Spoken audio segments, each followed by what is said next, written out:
President Trump kills the Iran deal. The West Virginia primary ends Don Blankenship's wild hopes. And Michael Cohen could be even more hot water. I'm Ben Shapiro. This is The Ben Shapiro Show.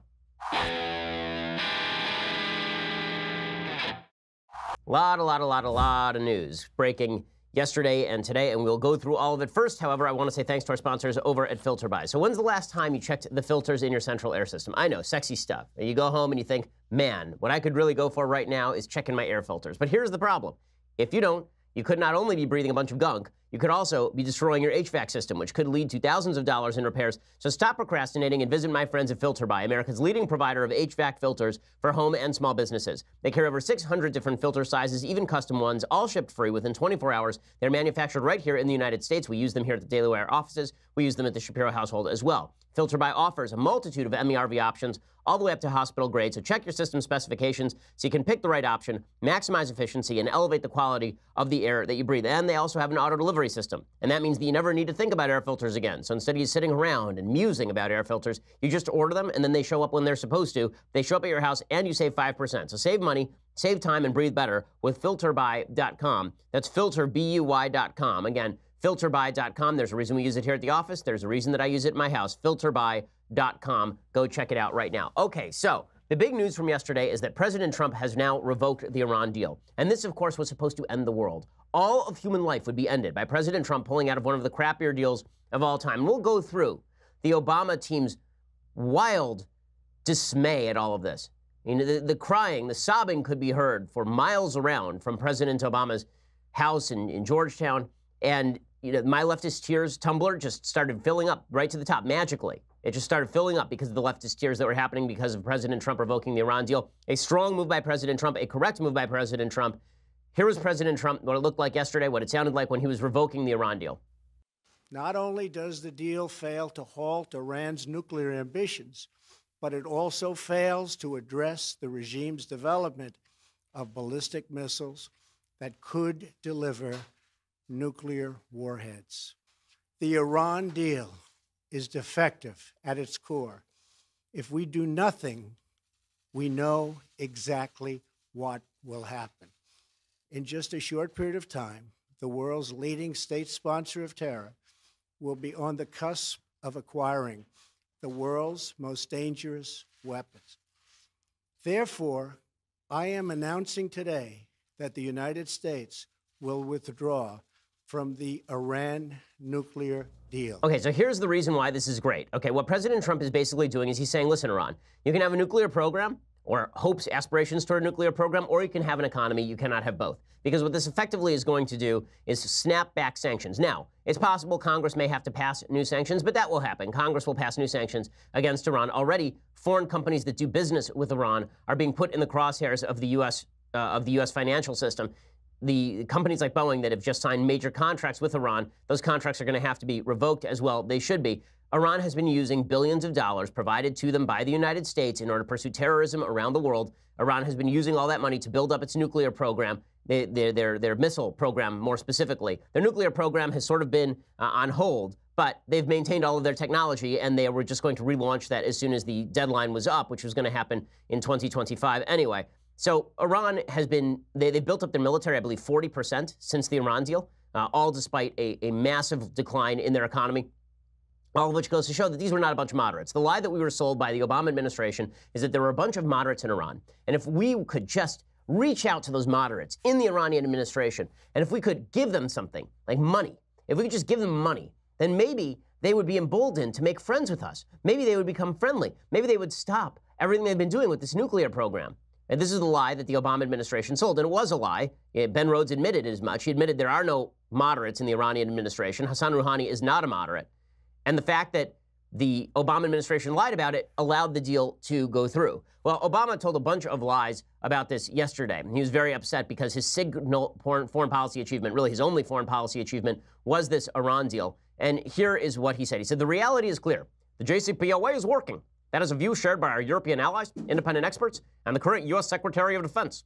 The JCPOA, that's the Joint Joint Coalition Agreement is in America's interest. It has significantly rolled back Iran's nuclear program. It has not significantly rolled back Iran's nuclear program. All it has done is put it on hold briefly while Iran takes all of that money and builds up all of their other capabilities. Obama made sure that the Iran deal did not include restrictions on funding of terrorism or development of ballistic missile technology. Those are the two technologies that, when hooked up to the bomb, boom, you have a nuclear weapon and at least two delivery mechanisms, ballistic missiles and terrorist groups funded by Iran. Obama then added that some of the countries of Europe have signed on to the deal in the belief that the Iranians can be trusted, quote, walking away from the JCPOA turns our back on America's closest allies, and an agreement that our country's leading diplomats, scientists, and intelligence professionals negotiated. Okay, first of all, no one liked the deal when it was signed. The polls showed Americans did not like the Iran deal when it was signed. He could not get a majority of Congress to approve his deal. This was not a treaty because he could not get 60 senators to approve of the JCPOA. As for the notion that the Iran deal's abandonment turns our back on American allies, that's kind of weird because it seems like all of our allies in the region, like our actual allies in the region, are pretty excited that we're walking away from the deal. Here, for example, is Benjamin Netanyahu, the Prime Minister of Israel. Here was his response to the announcement. Israel fully supports President Trump's bold decision today to reject the disastrous nuclear deal with the terrorist regime in Tehran. Israel has opposed the nuclear deal from the start because we said that rather than blocking Iran's path to a bomb, the deal actually paves Iran's path to an entire arsenal of nuclear bombs, and this within a few years' time. Okay, and this, of course, is exactly true. By the way, it's not just Israel who supports Trump's move here. Saudi Arabia supports Trump's move here. The UAE supports Trump's move here. Egypt will support Trump's move here. Jordan will support Trump's move here. Obama built an anti-Iranian alliance because he was so pro-Iran. This was the unintended consequence of Obama's foreign policy. From 2007 on, Barack Obama was pursuing a foreign policy. He wanted a foreign policy that made Iran a regional power. This caused Saudi Arabia and Egypt and Jordan to look at Israel and say, we might need to make common cause with the Jews in order to fight off the Iranians. And that's exactly what has happened. Okay, Obama is still out there defending the deal, of course. He says that the agreement was an agreement between my administration and the Iranian government, and look at all these other countries who are mad. Well, how about the fact that this was an agreement that was not approved by Congress in the first place? Again, a treaty must be approved by 2/3 of the Senate. Okay, it is not something that can be done just because the President of the United States signs a piece of paper, which is the reason that Trump could simply come out and rip up the piece of paper in the first place. Okay, Obama also argued that the JCPOA had worked in rolling back Iran's nuclear program. That is not true in the slightest. David Albright is the president and founder of the Institute for Science and International Security. He told Bloomberg, after Israeli intelligence retrieved a warehouse full of documents related to the Iranian nuclear program, quote, the most significant thing is that this is a warehouse collection intended to be used later for reconstitution. They could have destroyed those documents, but these were being carefully protected and hidden with the intention to reuse them when they launched their weapons program. In other words, Iran is already looking at the possibility of ramping up their nuclear program, and as soon as this deal was killed, as soon as Trump said the deal was over, the Iranians immediately responded by suggesting that they were going to restart their nuclear program and also fund more terrorism. So that sort of gives the lie to the idea these were a bunch of moderates who had been emboldened by Trump. If they're really moderates, then what you would have expected is that Trump kills the deal and they say, oh, well, that's really terrible. You know, I really think that we should get rid of our nuclear program anyway because we're moderate. Let's reach out to the Trump administration, rather, and let's try to cut a new deal with the Trump administration. Instead, they said, nope, you know what, going to ramp that nuclear program right back up. Here was their actual response. Okay, this is clip 13. Here's their actual response of Iranian members of parliament, which is a shadow parliament, doesn't really exist anyway, burning a U.S. flag on the floor of the Iranian parliament and chanting death to America in Farsi. And what you're watching here, what you're hearing, is the sound of them trying to use a lighter to light a flag, and then they're chanting death to America, the entire parliament chanting death to America. Okay, so number one, as Ben Domenech points out, they are garbage with lighters. They just don't know how they work, apparently, in the Iranian parliament. But second of all, these were the moderates, right? These are the people in parliament. These were the people that Obama supposedly wanted to elevate to power. Pretty amazing. Pretty amazing. So, you know, again, these are the folks that we are supposed to trust with all this. But Obama thinks that they are trustworthy. He thinks they're great. He says that Iran is complying with the agreement. He says that the U.S. intelligence community has continued to find that Iran is meeting its responsibilities under the deal. Again, the point being that the deal itself was so fatally flawed that Iran could fund Hezbollah, Iran could fund Hamas, Iran could fund Al-Qaeda, Iran could develop intercontinental ballistic missiles. None of that would have violated the deal because Obama signed a garbage deal because Obama was a garbage president. Okay, finally, Obama argues that the JCPOA does not expire. Here's just a lie. He says, the prohibition on Iran ever obtaining a nuclear weapon is permanent. Some of the most important and intrusive inspections codified by the JCPOA are permanent. Even as some provisions in the JCPOA do become less strict with time, this won't happen until 10, 15, 20, 25 years into the deal. Yeah, except that that's a complete lie. Everybody knows that as soon as this deal is up, in 10 years, which really means in 8 years at this point, Iran was going to rush to build a nuclear weapon. And again, they say that that's exactly what they are going to do right now. It's not just Barack Obama making these idiotic claims. It's also members of his administration. The Pod Save Tehran crowd is very upset about all of this. All the people over at Pod Save America. I've invited people from Pod Save America on this program before, by the way. They are not interested. I'm not surprised. But it's not just Obama. It's all of his former lackeys who are very, very upset about this. Samantha Power tweeted, she's the former UN ambassador. She tweeted, quote, "I will never forget the dark cloud that hung over the White House in the years Iran was advancing nuclear program and Obama was briefed on all the risks of using military force. Trump has demolished America's credibility and paved the way for Iran to restart its nuclear program." First of all, there's this really weird nostalgia that Samantha Power is talking about where, you know, there was a dark and terrible time when Iran was a threat to the world. And then came the Iran deal, and the Iran deal solved all the problems. Okay, let's be real about this for a second. Samantha Power is a person who wrote a book, it made her famous, all about why the U.S. could not stand idly by during genocides. She then presided over a Syrian policy that resulted in the slaughter of 500,000 human beings in Syria, and she strengthened the regime that backed the Syrian regime, namely the Iranian regime. So, oh, how terrible. Those dark days when Iran was a threat to Iran's still a threat to the world. Iran's been more of a threat to the world since the JCPOA than they were before the JCPOA. Iran has increased its development of ballistic missile technology. They've increased their funding of terrorism. They've increased their military budget. They've continued to back Assad. They've taken over Lebanon. They've pushed Hamas into prominence again. They've pushed, in Yemen, Iranian-backed parties into power. And yet, Samantha Power thinks that Trump is the real problem here. Then there's Ben Rhodes, the former Obama national security aide. He tweeted, quote, "One tragicomic element of Trump's presidency is the more he tries to tear down Obama's legacy, the bigger he makes Obama look." First of all, Ben Rhodes is a former fiction writer who wrote fiction on the Iran deal. I mean, he's the one who went out and admitted to the American public that he lied over and over and over about the Iran deal, and that so had Obama talking about moderates in Iran. In a second, I'm going to play you the inspiring words of John Kerry, whose face is in a stage of full-on collapse. It's like, as a former friend of mine used to say, his face looks like it's a mudslide in the Hollywood Hills. Well, we'll get the latest from John Kerry in just a second. First, I want to say thanks to our sponsors over at Wink. So, if you are a backer of the Iran deal, you need a drink right now. And if you're not a backer of the Iran deal, you also need a drink right now because, hey, you know, you could use a drink. Pop one open. Well, that's what Wink is for. Wink, W-I-N-C, is a great resource. They make enjoying downtime a lot easier because they make it easy to discover great wine. Wink's wine experts select wines matched to your taste, personalized for you, shipped right to your door, and starting at just $13 a bottle. There's nothing like coming home to a box of delicious Wink wine selected for you. It is the best day of your month. People around the office, we had a taste test here at the office. Suffice it to say, our employees were very happy that day. Fill out Wink's palate profile quiz. Answer simple questions that your average store clerk would not ask or translate into a recommendation. Questions like, how do you take your coffee? And how do you feel about blueberries? And then they recommend a wine just for you. This is also great if you have to go to a party and bring a wine and you don't know the difference between wine and Kool-Aid. Well, Wink can make sure that you bring the best bottle of wine to that party. And every month there are new delicious wines. They have an insanely popular summer water rosé right now. No membership fees. You can skip any month. You can cancel anytime, and shipping is covered. And if you don't like a bottle they send you, they will replace it with a bottle that you do love. No questions asked. So, discover great wine today. Go to trywink.com/Ben. That's TRYWINC.com/Ben. You get $20 off your first shipment. That's trywink.com/Ben to get $20 off your first shipment. Again, it's trywink.com/Ben. Go check it out. Use that /Ben so they know that we sent you. Okay, so John Kerry, who had been spending the last couple of weeks running around the globe trying to gin up support for this garbage deal, he was very upset yesterday, and here he was ripping into President Trump. John Kerry reporting for duty. What the president has done by withdrawing unilaterally is place the United States in breach of this agreement.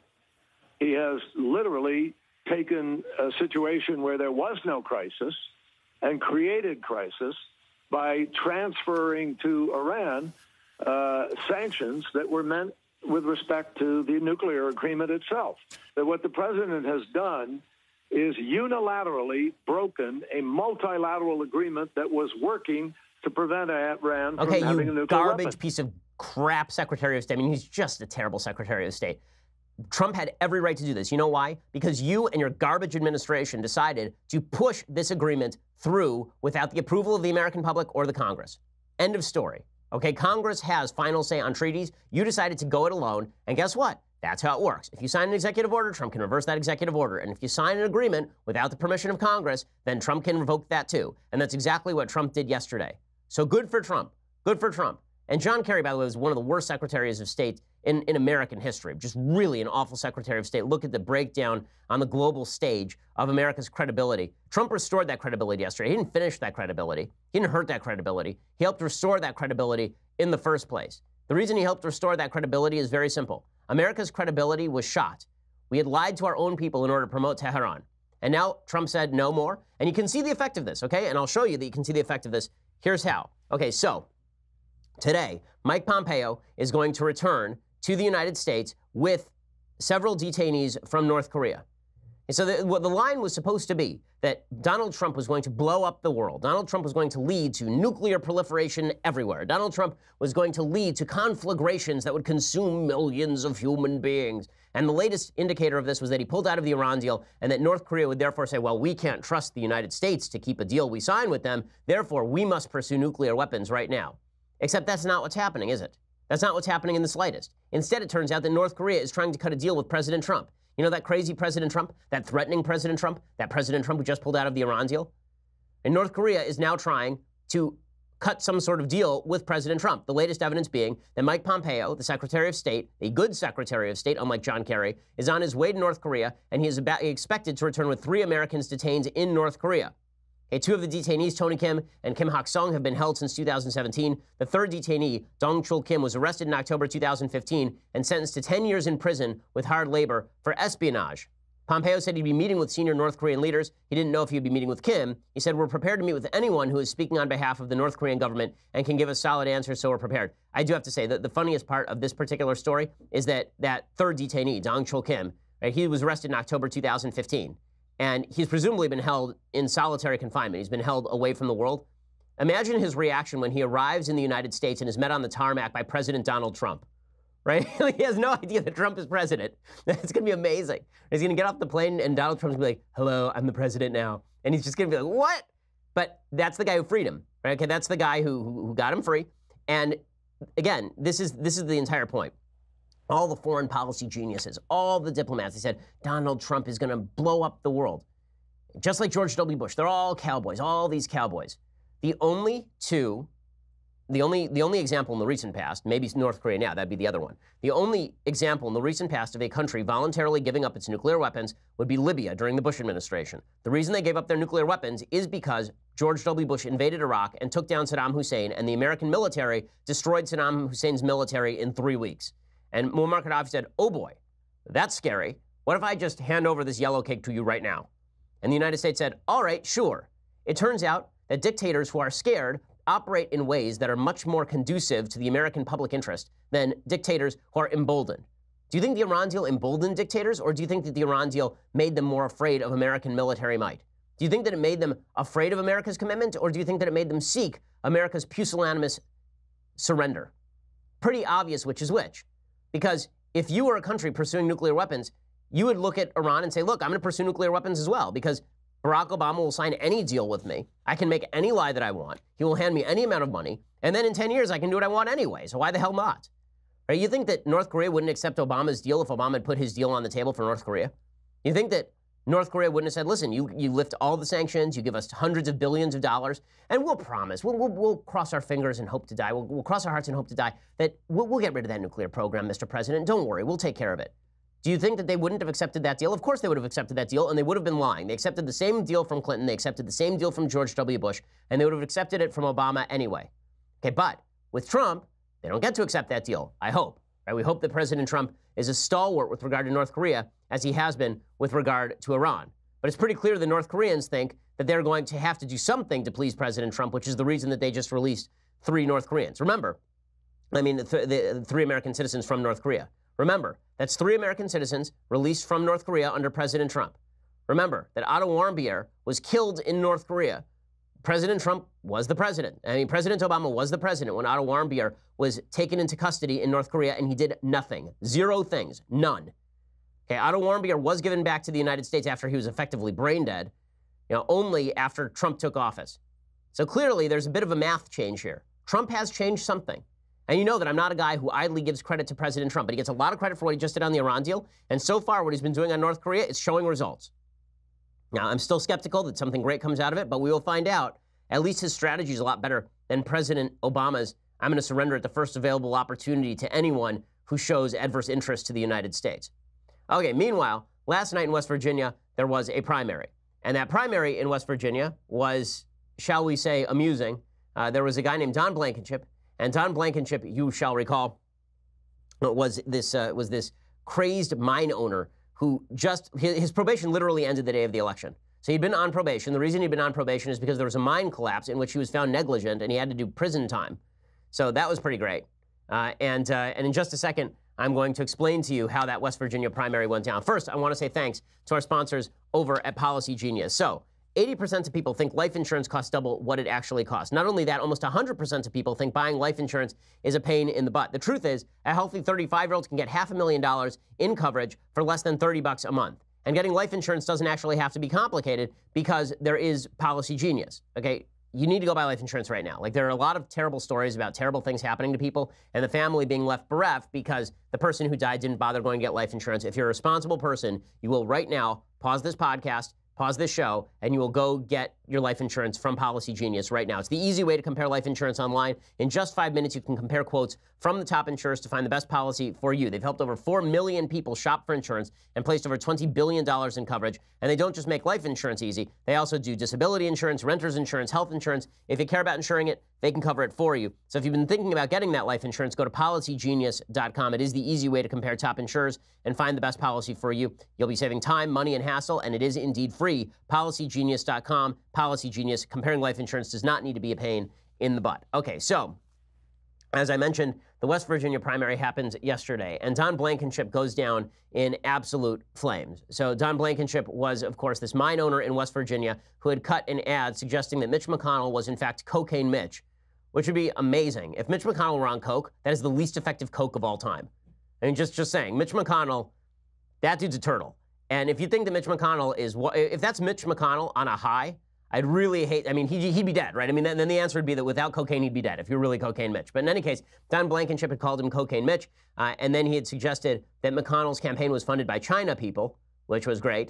And there was a debate in which Blankenship apparently did pretty well, and there were a couple of polls that were leaked to the press. Now, the problem was the polls leaked to the press about Blankenship didn't have any underlying details. So it's quite possible that it was Blankenship's rivals in the race who were leaking those polls out in order to drive down Blankenship's numbers, saying, okay, well, Blankenship might win. That means everybody has to show up because Blankenship is a crazy person.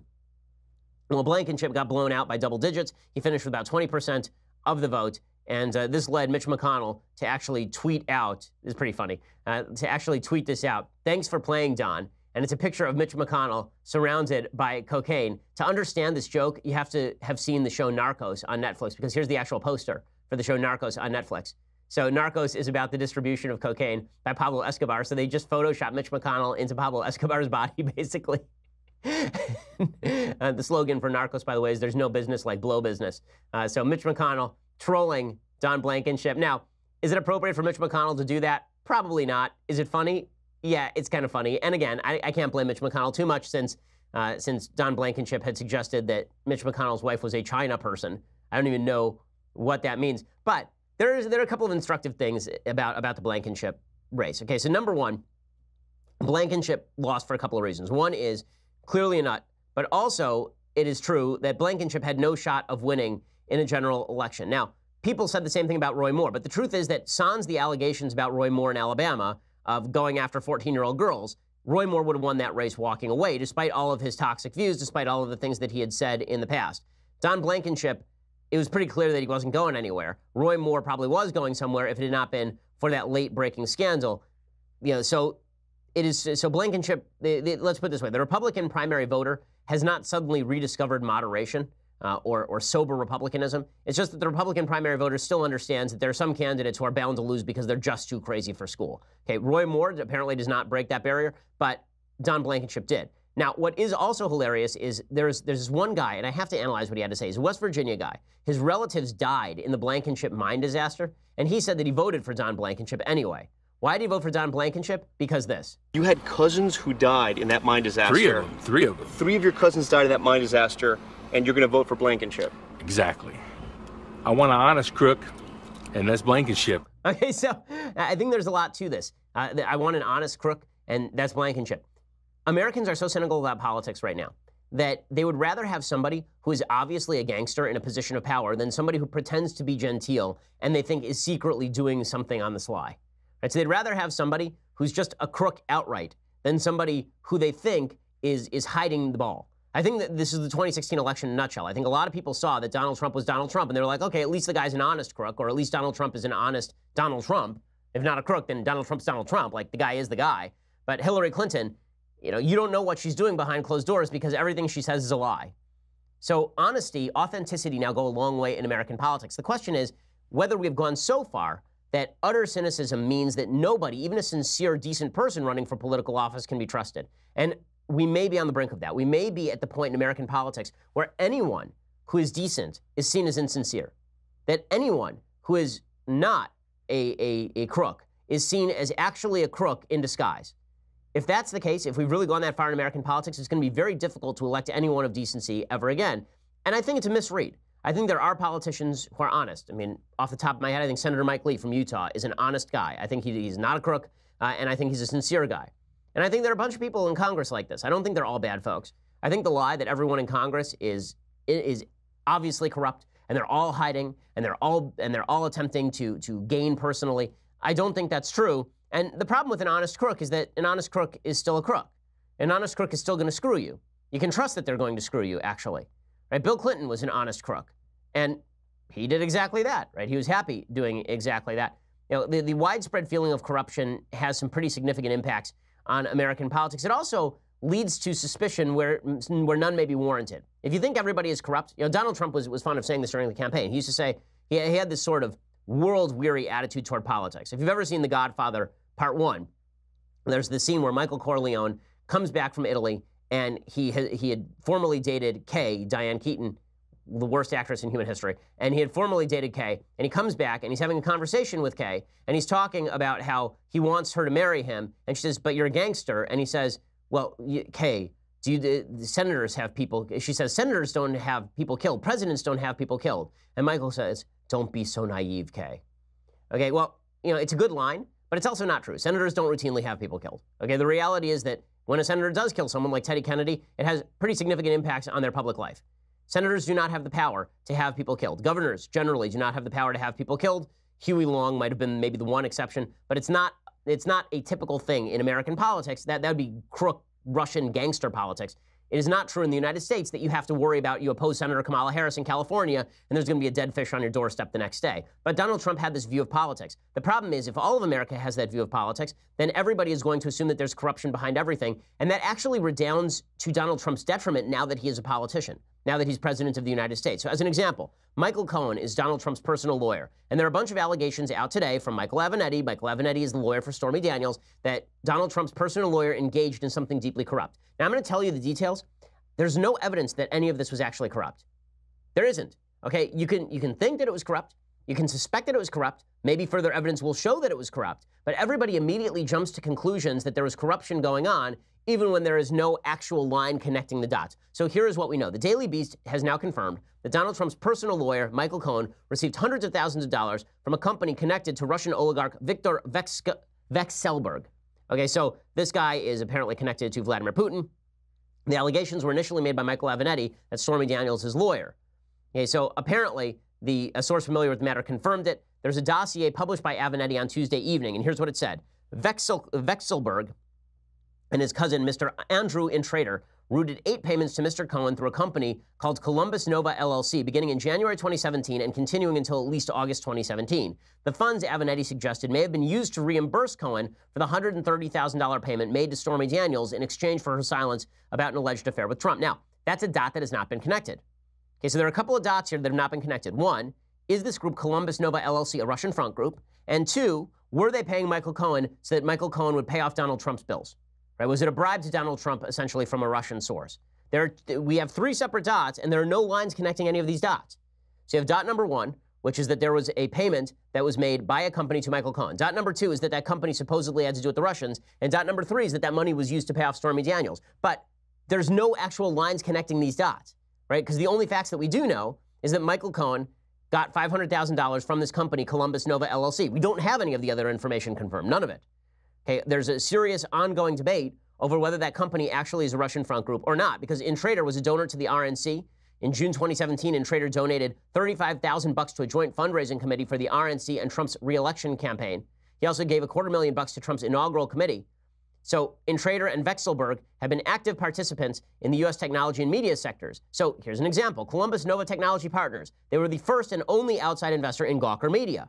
Columbus also backed the record label of former Def Jam boss Leor Cohen, invested in the streaming music pioneer Rhapsody, and put money behind a gig economy site, a genetic risk firm, and a company called Tomfoolery Incorporated. So this is an actual company, okay? It's not just a cutout that is being used by the Russians. And Columbus Nova lawyer Richard Owens of Latham & Watkins, which is a highly respected law firm, insisted that Vekselberg did not have a controlling interest in the firm. Quote, reports today that Victor Vekselberg used Columbus Nova as a conduit for payments to Michael Cohen are false. The claim that Victor Vekselberg was involved in or provided any funding for Columbus Nova's engagement of Michael Cohen is patently untrue. Neither Vekselberg nor anyone else outside of Columbus Nova was involved in the decision to hire Cohen or provided funding for his engagement.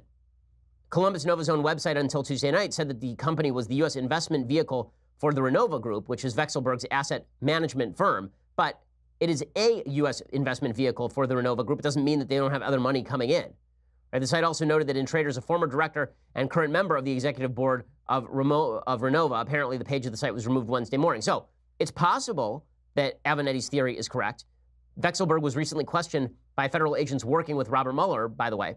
CNN reported that the queries involved the oligarch's payments to Cohen, but there's no hard evidence that this connection has actually been made yet. But because everybody assumes the worst about everybody in politics, the assumption has to be that Michael Cohen did something deeply, deeply wrong. Okay, in just a second, I'm going to show how this also hurts Michael Cohen with regard to AT&T, which is supposedly paying Michael Cohen as well. First, I want to say thanks to our sponsors over at Legacy Box. So, Mother's Day is coming up, and you're trying to figure out what to get for your mom. So, you can get her flowers, which would be great. You should.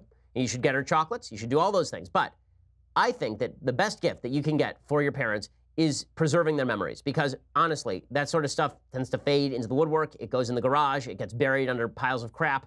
You know, it's in your phone, but it never gets printed out. Well, this Mother's Day, what you can do is give your mom the gift of Legacy Box. Okay, Legacy Box takes all your old VHS and camcorder for tapes, films, photos. It converts them into perfectly preserved digital files. So instead of all of this garbage in your garage, now you have it all available on a thumb drive or a DVD. You can access it anytime you want. If there's a fire at your house, you just grab the DVD and you go. Right? Everybody has always asked, what would you grab in case of a fire? And the answer always is photo albums. Well, instead of you having to schlep photo albums out of the house, you've already got the thing right there on your keychain. Right? All your memories are right there on your keychain. They've made it simple and safe over at Legacy Box. You send in your old pictures and home movies, and they put them on a thumb drive or DVD. And then you can sit around and watch those precious memories flash across the screen. 400,000 families have used Legacy Box to create over 3 million DVDs filled with countless special memories. So this Mother's Day, you ought to go over to Legacy Box. And Legacy Box is offering a one-time chance only to save 50% at legacybox.com/Ben. So special Mother's Day deal, legacybox.com/Ben for that deal, legacybox.com/Ben. We've used it at the Shapiro household.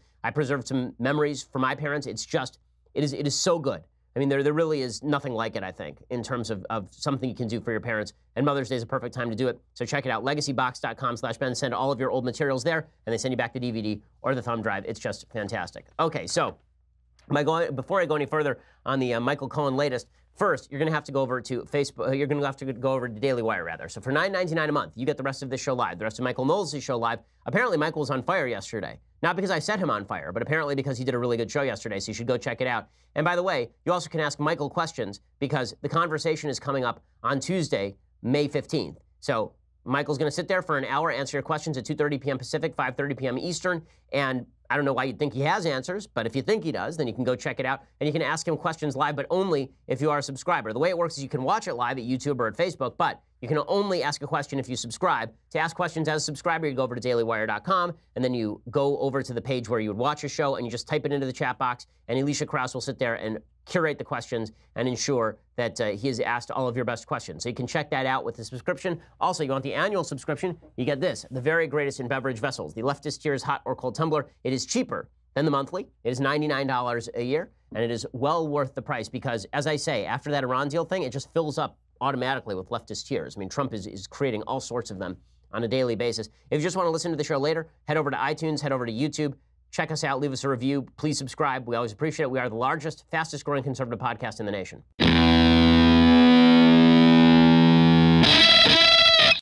So as I say, there's a lot of speculation going on with regard to Michael Cohen and this payment from a supposed Russian source. According to the Daily Beast, if Michael Avenatti, Stormy Daniels' lawyer, if his analysis is correct and the payments violated federal banking law, then Cohen could be in serious legal jeopardy. There are reportedly concerns in the president's inner circle that Cohen could begin cooperating with investigators and maybe he would flip on Trump. Now, what would he have to say about Trump if he flipped on Trump? Who knows? I mean, the answer is who knows? I mean, there were rumors yesterday from New York Magazine that seem not completely illogical, that the story about Elliot Broidy, who is the former RNC chair, that Elliot Broidy, you recall he was also using Michael Cohen as a lawyer, and the suggestion was that he had paid off a Playboy playmate $1.6 million to go get an abortion. He had to resign his slot at the RNC, and he had used Michael Cohen as the go-between. There was a story from New York Magazine suggesting that maybe it wasn't actually Broidy at all. Maybe Broidy was taking the fall as a cover-up for Trump. I don't know that that's supported. I don't see any evidence to support that as of yet. But if Cohen flips, that could be a serious problem. But again, I don't know that the evidence is there yet that Cohen was actually paid off by the Russians to help out Trump or anything like that, or that he did anything illegal. Speaking of other non-illegal activity that is apparently deeply disturbing to everyone, AT&T confirmed Tuesday evening that it paid Trump's personal lawyer, Michael Cohen, in 2017 for, quote, insights into understanding the new administration. The payments were revealed in a document published by Stormy Daniels' attorney, Michael Avenatti, Tuesday afternoon. Avenatti alleged that Essential Consultants, a shell company set up by Cohen before the election to pay Daniels, was paid by several corporations, including AT&T. At the time, AT&T was seeking government approval for its acquisition of Time Warner, CNN's parent company. A document released by Avenatti stated that Essential received $200,000 in 4 separate payments of $50,000 in late 2017 and early 2018 from AT&T. AT&T said no. Essential Consulting was one of several firms we engaged in early 2017 to provide insights into understanding the new administration. They did no legal or lobbying work for us, and the contract ended in December 2017. Okay, but here is one of the problems. Okay, so all of this may not be illegal. It may turn out that none of this is illegal, that paying Trump's lawyer to talk to them about what Trump thinks is not illegal, but it does stink, doesn't it? I mean, there's something about this that stinks to high heaven. The AT&T thing, to me, is more disturbing than the reports about this firm paying Michael Cohen $500,000 until we know more about the firm and whether it in fact was a Russian front group. But AT&T handing over $200,000, and apparently that number might be higher, to Michael Cohen for nothing better than, please advise us on how President Trump thinks. You can buy Newt Gingrich's book for $11. No, you don't need Michael Cohen to do that. This looks like influence peddling by Michael Cohen. Now, does that count formally as bribery? No, it doesn't, but it is certainly swampy stuff. It is swampy stuff. And it's precisely this sort of stuff that Trump used to rail against when he said that he was there to drain the swamp. So Michael Cohen is a swamp creature. President Trump needs to extricate himself from the swamp as fast as humanly possible. I know that he's used to operating inside a different sort of swamp, the swamp of New York real estate, where you have to cut deals with concrete manufacturers, wink, wink, nod, nod, in New Jersey in order to get things done. But it is time for Trump to cut the cord on all these folks. He should have cut the cord on Michael Cohen a long time ago. And the fact that Michael Cohen was taking a bunch of money from AT&T while AT&T was under the scrutiny of the Trump administration does not look good. It's not a good look for Michael Cohen. Again, that doesn't mean that everything here was illegal, but it does mean that there's some stuff here that should at the very least be somewhat troubling if you believe in honest, open government that is anti-swamp government. That would be, I think, something to point out. By the way, it is worth noting here that Michael Avenatti, who distributed all this information, not clear where he got the information. He could have violated the law himself in order to get all of this information, because where the hell did he get it? Right? Did Avenatti get it from the court? Did he get it from the prosecutors? Was he complicit in a crime in getting these documents in the first place? Everything here is deeply suspicious. Okay. Meanwhile, yesterday there was an article at the New York Times that was, I thought, really interesting. It was an article by Barry Weiss, with whom I'm friendly. She's an opinion columnist at the New York Times, and she, of course, has been she's been put under heavy scrutiny because she happens to be not a lefty. So she is, I think you could best describe her as slightly right of center, Barry, but that's questionable. She might just be center. But she is anti-identity politics, and she is not in favor of yelling at everyone who disagrees with her and calling them a racist. So she wrote a piece yesterday about the so-called intellectual dark web. The intellectual dark web is a group of people like me, Eric Weinstein, Jordan Peterson, Sam Harris, a bunch of people who you're going to hear from in the future, Dave Rubin, people are going to hear from in the future on this show, right, on our Sunday special. This is the intellectual dark web. People who disagree about everything. People like Michael Shermer, who is an atheist who's slightly to the right of center. People like Brett Weinstein, who is an atheist, who's all the way to the left. We're all part of this so-called intellectual dark web. The only thing that unites us is we don't like identity politics. We want to have conversations with each other. We don't want conversations shut down by calls of racism, sexism, bigotry, homophobia. We are not racist, sexist, bigots, or homophobes, by the way. And we are tired of all conversation being stifled by this. So Barry wrote a long piece about this. And this was her entire point, is that this intellectual dark web exists out there. Again, the term was coined by Eric Weinstein, who's a former Harvard mathematician. So this led to Barry appearing on MSNBC. And on MSNBC, she got into a conversation with one of the guests, and this guest happens to be a professor at Princeton. Okay, this professor at Princeton is chair of African American Studies. He's Eddie Glaude Jr. And Barry starts talking about all the various members of the intellectual dark web, and listen to how Eddie Glaude responds. You wonder why the audience for shows like mine, shows like Sam, shows like Jordan's, why the audience is increasing? It's because if you keep calling everyone you disagree with racially biased and racially motivated, a bunch of people are going to turn off. And they're going to instead turn to people who are honest about issues. Okay, so here's Barry, and watch what Eddie Glaude says, because this is a great window into the mind of the left. When you talk about Sam Harris and Ben Shapiro in one sentence, I could see the connection between those two. Which is? Having something to do with how they think about race, having something to do with how they think about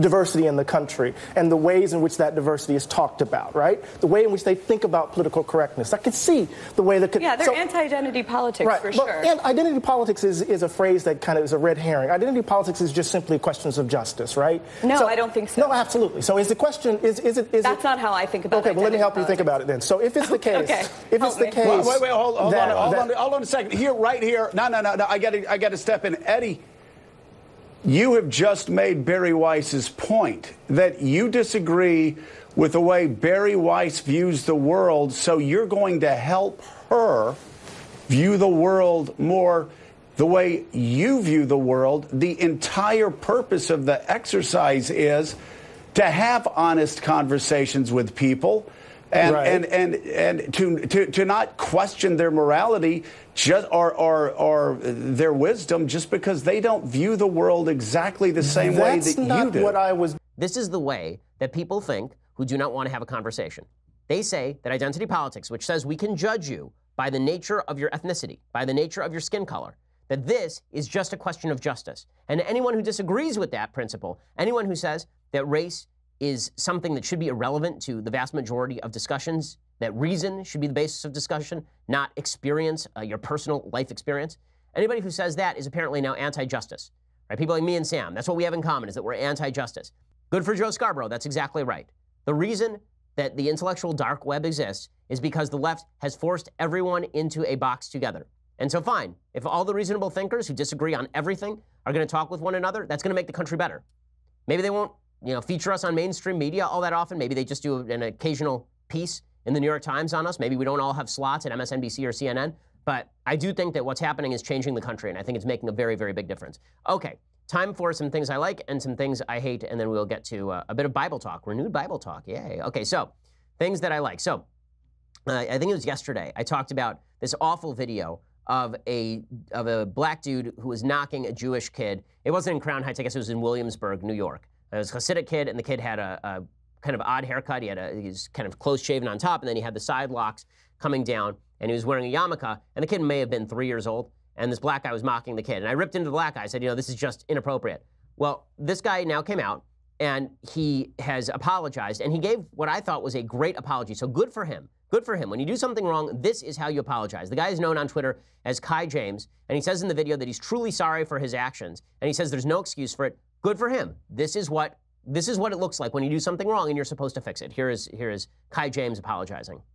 I recently posted online a video of me coming at a little kid in regards to his haircut. Off rip, I just want to sincerely apologize to that young boy and his family. I never meant for anybody to get hurt or for this to be taken the wrong way. It was just a joke, and I'm sorry. Like, I'm truly sorry. Like, I think about it every day now. Like, that was really, like, if it was my little brother, you're right. I don't want this to be like a race thing. I have nothing against Jewish people. I have friends that are Jewish. My babysitter growing up was Jewish. It's nothing. Like, I have nothing against Jewish people. That, honestly, right there was just in regards to the haircut only. That was my opinion on the haircut. I have nothing against them. Trust me, they done been through too much. Too much. We've been through as much as they've been through. They've been through worse. I don't have no issues with Jewish people. I respect them 100%. They do what they do. They grind. They get it how they get it. But right there, that was just me being real immature. That was one of the most immature videos I probably ever recorded, posted online. Okay, good for him. Okay, this is what an apology looks like, and that's good. And apology accepted. Like, he knows he wasn't supposed to do that. He knows it was egregious. And you got to give a guy credit when he recognizes that he did something wrong. Hopefully that's something we can all take to heart. Okay, time for a thing I hate. Now, speaking of egregious behavior, okay, people who should apologize, the Denver mayor has a son. Okay, and the mayor of Denver's son was stopped by a traffic cop, and he did the one thing that you're not supposed to do. The son of the Denver mayor, his name is Michael Hancock, and the son is named Jordan Hancock. He starts threatening an Aurora police officer who stopped him for speeding. And here is what he had to say to the police officer. That's the mayor, you that haha, mayor of what? Yeah, exactly. Okay. Don't worry about it. You in Aurora, bud. Yeah, mayor of Aurora. Guess what? I'm about to fire you. Yeah, for what? Yeah, exactly. Don't worry about it. Hey, in blue, whatever. Yeah. Okay. Yeah, whatever. I see your dad. And I got my exactly. And I got my own. Okay, so he calls the cop an effing bleep, and then he slur for a gay person. He says, "I'm about to get you fired, you effing B-word." So here's Mayor Hancock's office in a statement, quote, "We addressed this matter with Jordan and he has apologized to the officer. While we do not support nor condone his inexcusable actions and words during this traffic stop, we love our son dearly and support him." What is that last sentence supposed to mean? Like, we love our son and support him in what? Calling a cop an F word? Like, what? Okay, how about this? How about our son acted like a jerk. He apologized as well he should. He's in timeout. How about that? But instead, I guess now we have to defend our kids even when our kids do garbage things. The footage was leaked to the local television station. The Aurora police didn't release the full video, and they said in a statement, "We will be conducting an internal investigation into this matter to determine the circumstances under which the video was released. Any member who is found to have violated departmental policies will be held accountable." So great. Now the police are going to investigate the cop for releasing the video, but the kid is going to go completely free, no problem, for cursing out a cop this way during a traffic stop, for abusing a cop this way. Just wonderful. Yeah, our standards aren't dropping at all in this country. Okay, time for a bit of Bible talk. So I've decided that, we went through, about 6 months ago, we finished up going through the entire 5 books of Moses, parsha by parsha. Every week, the Jews read a portion of the Bible, of the Old Testament, and we went through the 5 books of Moses. So I've decided that it's time to start going through the prophets and the writings. So we'll start with chapter 1 of the book of Joshua. So as you recall, when last we left our story, Moses had died on top of a mountain, and the Jews were about to enter the land of Israel. They were looking for a new leader, and Joshua was appointed by God. He, of course, was Moses' right-hand man, which is interesting, of course, because Moses actually had a couple of sons, and they were passed over. God did not actually choose them because they were not the tool that God needed at the time. So in Joshua 1:7 through 10, Joshua gives a lecture to the Jewish people before they go into the land. He says, "Be strong and very courageous. Be careful to obey all the law my servant Moses gave you. Do not turn from it to the right or to the left, that you may be successful wherever you go. Keep this book of law always on your lips. Meditate on it day and night, so that you may be careful to do everything written in it. Then you will be prosperous and successful. Have I not commanded you? Be strong and courageous. Do not be afraid. Do not be discouraged, for the Lord your God will be with you wherever you go." And then Joshua orders the officers of the people, "Go through the camp and tell the people, get your provisions ready. 3 days from now, you're going to cross the Jordan here to go in and take possession of the land the Lord your God is giving you for your own." Now, what's interesting about this is that everybody always says that Judaism is a theocracy, which is true of virtually every religion. Okay, anytime you have a religion that is also involved in governance, that is a theocracy technically. But this is more like a constitutional monarchy. So the monarchy in Judaism doesn't arise until King Saul, which is significantly later than this portion of time. There's a whole book of Judges in which there's essentially a rotating cast of leaders who are put into power. But the one thing that is true, and this is true even when there is a king in Israel, is that those people are held to the standard. They're held to the standard of the Bible, right? They're held to God's moral standard. So it was not an absolute dictatorship. It was more of a constitutional monarchy than anything else. And Joshua, who is the leader of the Jewish people there, is held to the same standard, the law above all else. Okay, and that concept of the law above all else, including the power of the leaders to change the law, is a unique one in the history of Western civilization and has significant ramifications all the way down to our own day, when there are people who say that the law should be shifted to accommodate particularly powerful people as opposed to the law ruling people and not man. Okay, we'll be back here tomorrow with much more. I'm Ben Shapiro. This is The Ben Shapiro Show. The Ben Shapiro Show is produced by Mathis Glover, executive producer Jeremy Boring, senior producer Jonathan Hay. Our technical producer is Austin Stevens, edited by Alex Zingaro. Audio is mixed by Mike Coromina. Hair and makeup is by Jesua Alvera. The Ben Shapiro Show is a Daily Wire Forward Publishing production. Copyright Forward Publishing 2018.